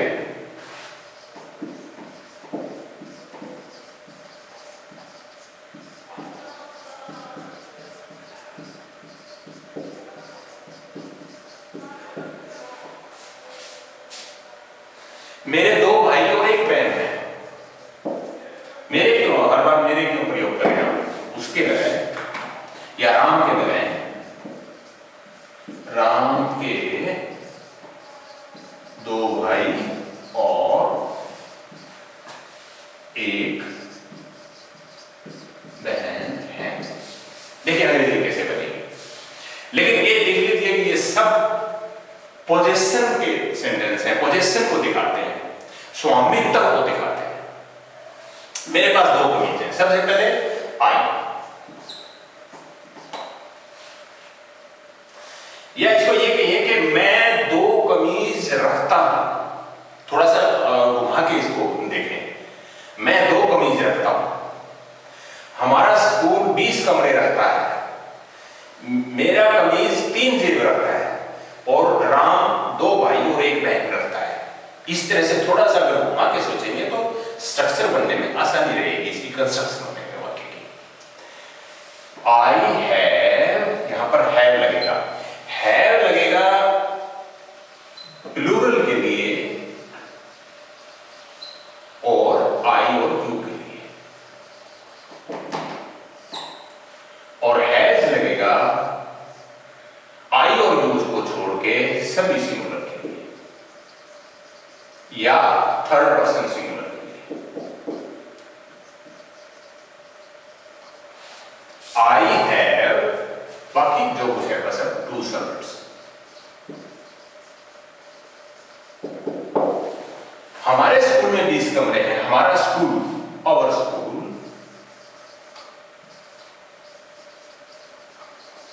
अब ये तो एक है।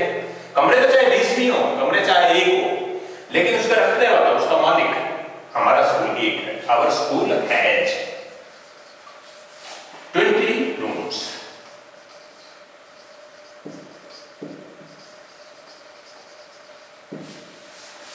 मेरे कमीज की 3 जेब है। मेरा कमीज, my shirt, has 3 pockets.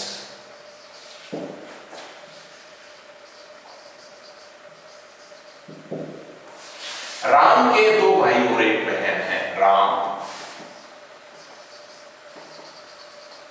Has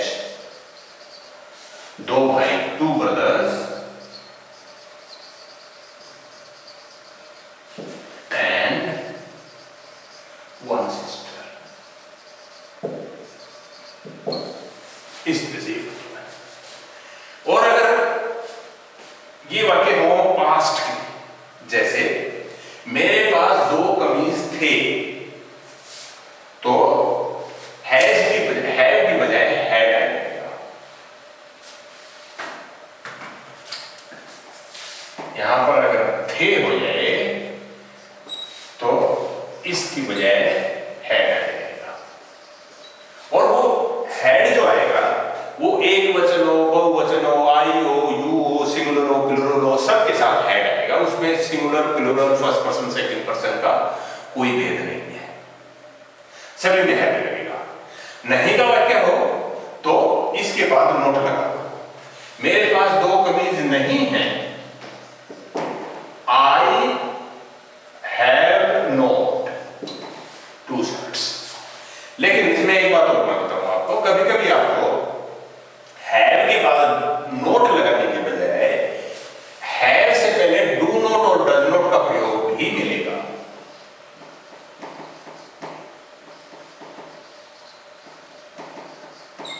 तो इसको या तो ये कहें आई हैव नॉट 2 शर्ट्स, या कहें I do not have 2 shirts. जैसे इसको अगले दूसरे हिस्से में देखेंगे। हमारे स्कूल में 10-20 कमरे नहीं हैं, तो आवर स्कूल, यहां पर आप डज नॉट लगा सकते हैं, लेकिन फिर हैज नहीं रहेगा, यहां पर हैव रहेगा, क्योंकि ये यहां लग चुका एस। बेसिकली हैव का सिंगुलर ही हैज होता है, और वो सिंगुलर एक बार ही बनता है। जब डज में बन गया तो यहां नहीं बनेगा। जैसे कि आपने प्रेजेंट इंडेफिनिट टेंस करते हुए भी देखा था, ही राइट्स ए बुक, एंड जब उसको नेगेटिव में हमने किया, he does not right a book, rights नहीं आया था, राइट्स का ऐसा के डज पे ही आया था।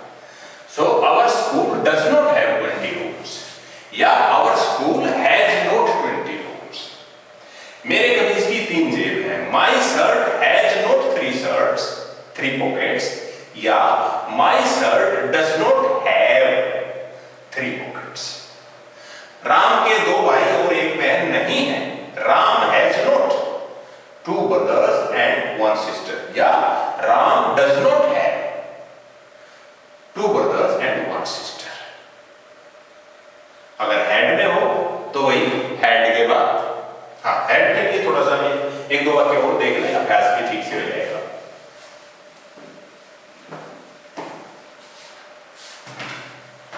उनके पास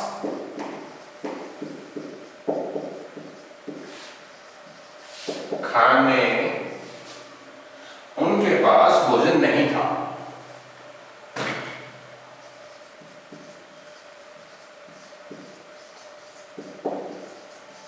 उनके पास भोजन नहीं था।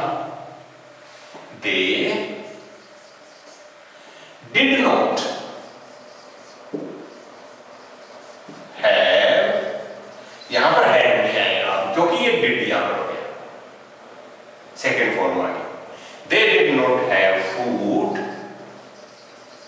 या दे हैड नॉट फूड। पर्सनवाचक हो तो हैड को पहले लगा दे, या हैज हैव है तो उसको पहले लगा दे। जैसे क्या